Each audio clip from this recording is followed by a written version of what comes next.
सात संगत जी, प्यार से कहना धन निरंकार जी। तो ये जो प्रमाण है ये उसी का है कि आप सब संत शुरू से ही वही शिक्षा ले रहे हैं जो युगों युगों से संतों ने बताया है कि कैसे ये संसार में सिर्फ प्यार की ज़रूरत है, कैसे संसार में अगर हम एक अच्छे मनुष्य बनेंगे तो ही ये हमारा जीवन सफल माना जाता है। कैसे हम अगर आए हैं तो हमारे जीवन की घड़ियां तो सीमित ही हैं, तो हमने जितना जीवन है उसको एक अच्छा जीवन कहलाने के लायक बनाना है तो क्या करना है, उसमें हमें ये अपने आप की सबसे पहले पहचान करनी है कि हम एक मनुष्य के शरीर में हैं तो क्या हम सिर्फ शरीर ही हैं या कुछ और हैं। तो अगर इसी को ज़्यादा गहराई में लेके जाएं तो बात वही है कि ये परमात्मा जो है ये पूरे ब्रह्मांड के एक छोटे छोटे कण से लेके बड़े बड़े प्लैनेट्स और हर एक चीज़ में है। तो कैसे एक इसी का अंश हम सबके अंदर जो है उसकी पहचान जो हो जाए, और अगर कहते हैं कि जब ये प्राण निकल जाते हैं तो ये शरीर छोड़ने वाली बात जो आती है तो उसमें ये आत्मा जो है इसको जब पता लगता है कि हमने कहाँ जाना है, कहाँ से आए हैं, तो वो पहचान जीते जी ही करनी होती है। ये जो हमें सांस सभी मिली हुई है इसका पूरा फ़ायदा उठाते हुए अपनी पहचान इस परमात्मा की पहचान कर लें। तो कैसे ये जीवन में हमें जहाँ एक मनुष्य बनने की बात है तो ये गुण कौन से हैं जो हमें वाकई मनुष्य बनाएंगे, क्योंकि देखने में तो हम मनुष्य ही हैं। तो फिर ऐसे क्यों कहते हैं कि ये तो पशु के भी से भी ज़्यादा खराब है, ये तो एक हैवान की तरह कार्य कर रहा है, इसका सोच इसकी बोली तो बहुत ही खराब है। तो ऐसा क्यों होता है कि हम मनुष्य हैं फिर भी ऐसा व्यवहार करने लग जाते हैं। तो ऐसा व्यवहार अगर हम करते रहेंगे तो हर कोई जो भी हमें मिलेगा वो हमारे से एक पीछा छुड़ाना चाहेगा। वो कहेगा इस इंसान के साथ तो 10 मिनट भी बिताना मुश्किल है, ये तो बहुत ही ऐसी बातें बोलता है जो मन को ठेस पहुंचती है या कुछ ऐसा कार्य करता है जो अच्छा नहीं होता। तो कैसे हम इस ऐसी अपनी एक नेचर से हटके एक वाकई ही असली मनुष्य वाले कैरेक्टरिस्टिक्स एक वो गुणों को अपनाएं। कैसे प्रेम, प्यार, निम्रता, समदृष्टि, एक दिल में करुणा लेते हुए दिल को इतना विशाल बनाना, एक नफरत की जगह सिर्फ एक हर एक के अंदर से खूबियां छांटनी कि हर मनुष्य में कोई भी कमी अगर है तो उसको ना देखते हुए सिर्फ उसमें क्या गुण हैं जो हमें भी अपने जीवन में लागू करने हैं, वो गुणों की ओर ध्यान दें। कैसे एक अगर उदाहरण है कि तेजाब होता है जो एसिड, अगर वो किसी भी बोतल में है, वो चाहे इतनी सुंदर बोतल भी क्यों ना हो, हमें अगर प्यास लगेगी तो हम वो तेजाब की बोतल चाहे कितनी भी आकर्षित लग रही हो उसको खोल के नहीं पिएंगे। हमें तो पानी चाहे ऐसी बोतल में भी मिल जाए जो दिखने में बहुत ही खराब हो, पर हमें पता है पानी के गुण क्या है, ये पीने से हमारी कैसे प्यास बुझेगी। तो हमने अपने आप ही वो पानी की चाहे एक साधारण लुकिंग बोतल ही हो उसी का चुनाव करना होता है। तो ऐसे ही हम चाहे बाहर से अपने तन को भी इतना सजा लें, इतने खूबसूरत लगने लग जाएं, पर अगर मन ही कड़वा है, हमारे सोच विचार में ही बहुत मैल है, दिल में मैल है, तो कोई हमारा उस तरह से हमारे संपर्क में भी नहीं आना चाहेगा। जबकि अगर मन साफ हो तो फिर हम दिखने में चाहे सुंदर हो ना हो तो एक वो फर्क नहीं पड़ेगा, क्योंकि हर कोई फिर हमसे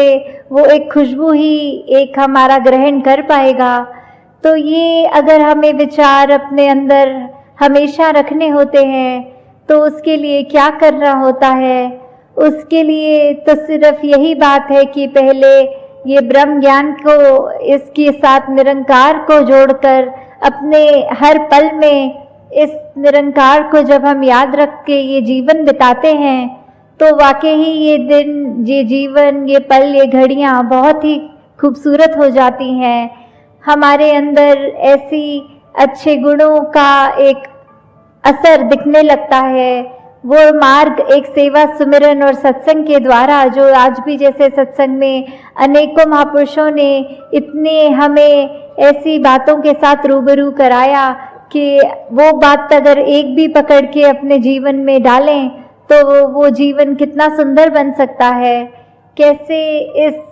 परमात्मा के साथ अगर ये लिव जुड़ जाए, ये एक लगन लग रही है तो भक्ति वाकई ही हमारी इसमें हो रही है जीते जी।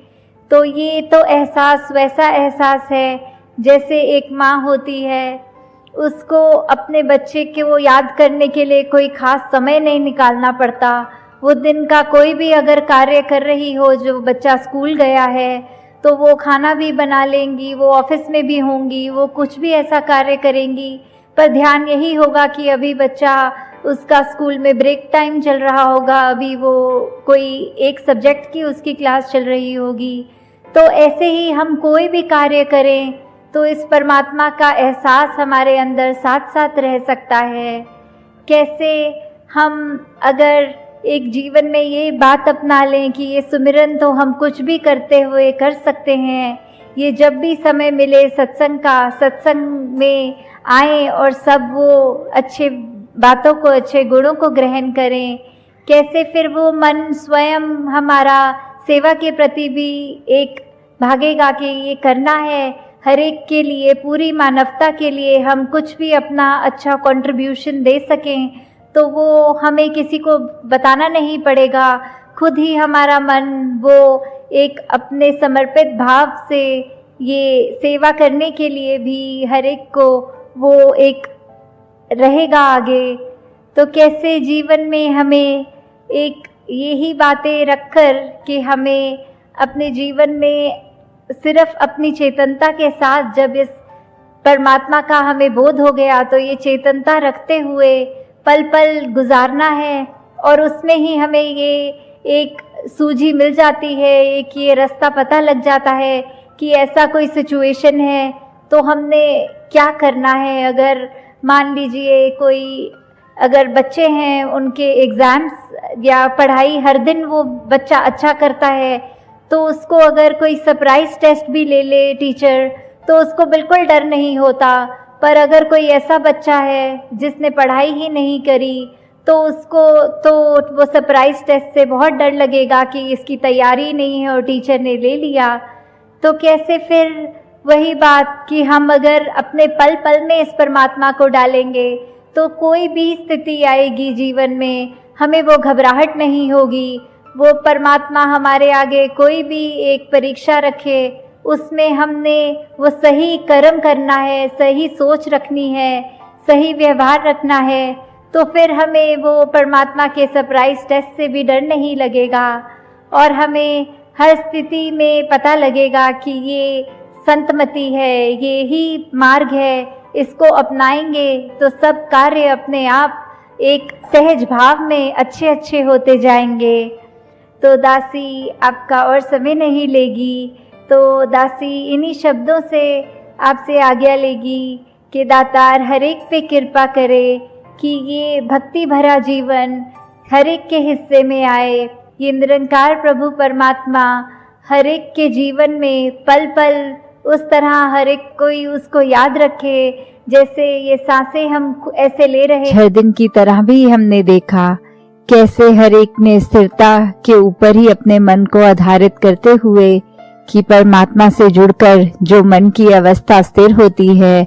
वो एक स्थिर होना मतलब अपनी रोजमर्रा की जो रूटीन है वो करते हुए भी अपने मन को स्थिर किया जा सकता है। सिर्फ गंभीर होना, शांत होना ही, एक मेडिटेटिव स्टेट पे जाना ही स्थिरता नहीं है। कैसे एक खिलखिलाते हुए बच्चे भी अपनी अगर कोई गेम खेल रहे हैं तो उसमें भी वो चाहे एक चुलबुलापन है, एक वो बालपन का चाहे हट भी आ जाता है, फिर भी कैसे वो एक स्थिरता उस एज से भी आ सकती है कि एक मनो में, चाहे वो व्याकुल मन उस बच्चे का, पर फिर भी जो चाहे क्यूरियोसिटी आती है। और ये एक ब्रह्म ज्ञान का पैरामीटर ही वही है कि ये एज बार तो है नहीं, जब जिज्ञासा आई तब ये दात प्राप्त हो सकती है। तो कैसे ये समझ हर एक तक पहुंचनी, जो भी एक रूह है किसी भी उम्र की, उस तक ये ब्रह्म ज्ञान होना, और अपने इस विराट स्वरूप को जब जान लिया हमने, तो कैसे फिर एक इसी के एक में खोकर अपनी पहचान भी खुद हो गई। तो जहां एक कहानी दासी ने पढ़ी थी कि कैसे एक मटका था जो बारिश के समय सीधा मुंह उसका पूरा खुला हुआ, तो उसमें जितनी बारिश थी सारी की सारी पड़ गई, और उसी के साथ दो मटके और जो एक आधा टिल्ट हुआ थोड़ा सा बंद जैसा, तो उसमें जितना बारिश पड़ी वो बिल्कुल क्वांटिटी कम मात्रा ही पड़ी। और एक मटका तो बिल्कुल ही उल्टा कि उसका खुला मुंह वाला हिस्सा जमीन की तरफ था, तो उसमें एक भी बूंद बारिश नहीं पड़ी। तो कैसे एक यही बात कि अगर परमात्मा, तो जो हम जानते हैं कि घट घट में है, और जैसे दासी ने 2 दिन पहले भी जिक्र किया कि ये परमात्मा की कृपा, तो ये तो उसी वर्षा की तरह हो रही है। वो जो बर्तन है वो हम हैं, कि किस तरह हम उसके एक असली अपने अंदर कितना अपना दिल खोल रहे हैं, मन खोल रहे हैं, दिमाग खोल रहे हैं, कि कैसे एक ब्रॉड माइंडेड होके ये अगर चाहे एक दूसरे के प्रति भी हम हैं, कि क्या हम एक दूसरे के सिर्फ नुक्स निकाल रहे हैं, कोई एक दूसरे में प्रॉब्लम्स ही सिर्फ डिटेक्ट कर रहे हैं। तो फिर हम खुद ही देख लें कि इस परमात्मा ने तो हर एक को एक जैसा ही बनाया है, और हर एक में वही एक अंश इस परमात्मा का है। तो फिर एक इंसान की हम जिस्म में हैं, तो हम क्यों एक दूसरे से भेदभाव रखें, क्यों हम एक दूसरे को ये समझे कि हम जहाँ रहते हैं तो हम एक ज्यादा श्रेष्ठ हैं और दूसरा हम जैसा अच्छा नहीं है। क्योंकि ये तो जो भी बनाया है, अगर हम इस परमात्मा से प्रेम करते हैं, तो इस परमात्मा की संतान जो हम मनुष्य सब हैं, तो बिना भेदभाव हर एक से भी वही प्यार हमें करना है। तभी सच्चे मायने में हम एक अपने रिलीजन जिसको भी फॉलो करते हों उसके असली अनुयायी हैं। तो कैसे एक परमात्मा की जहां बात हो रही है कि ये परमात्मा ये तो हमारे इतने करीब है, बस एक पहचान होनी जरूरी है। और जब वो पहचान हो जाती है तो एक भक्ति वाला जीवन जहां शुरू होता है, और इसी की दात मिलने पर कैसे फिर एक दावे से संत बोल सकते हैं, देव माजा मी देवाचा सत्य हिच माझी वाचा, कि ये देव मेरा है, मैं इस देव का हूँ, और मेरे मुंह से जो शब्द निकल रहे हैं वो सच्चे शब्द निकल रहे हैं, ऐसा ही है। इस दावे से फिर संत एक अपने तरीके से, कि जिसमें कला कैसी भी बख्शी हो परमात्मा ने, अगर किसी को वो एक गीत के रूप में कि किसी में वो टैलेंट है, तो वो उस तरह से फिर आगे इसका बयान करता है। किसी को कोई और कला, पेंटिंग, डांस, हमने कितना हिस्ट्री में भी देखा है और आज भी देखते हैं, कैसे अपने टैलेंट के हिसाब से इस परमात्मा का ज्ञान होने पर ये संत हमेशा इसका ही प्रचार करते हैं, इसी का ही दुनिया में नाम फैलाते हैं कि हमें तो ये पहचान हो गई, और आप सब भी अपना जीवन सवार के वो एक असल परमात्मा की पहचान कर लें। तो कैसे एक जीवन हमारा जो है वो हम व्यर्थ ना गवाएं, और पल पल में हम चाहे किसी भी आयु के हों इस परमात्मा को जान सकते हैं, और फिर इसी के साथ जुड़कर एक अपने जीवन को आगे चलाएं। तो साथ ही अगर एक एग्जाम्पल इस समय दासी के आ रहा है कि अगर कोई बच्चे होते हैं, एक ग्रुप होता है बच्चों का, उनको अगर एक किसी ने गेम बोली, जैसे सभी परिचित हैं कि एक गेम है साइमन सेज, तो उसमें ऐसी एक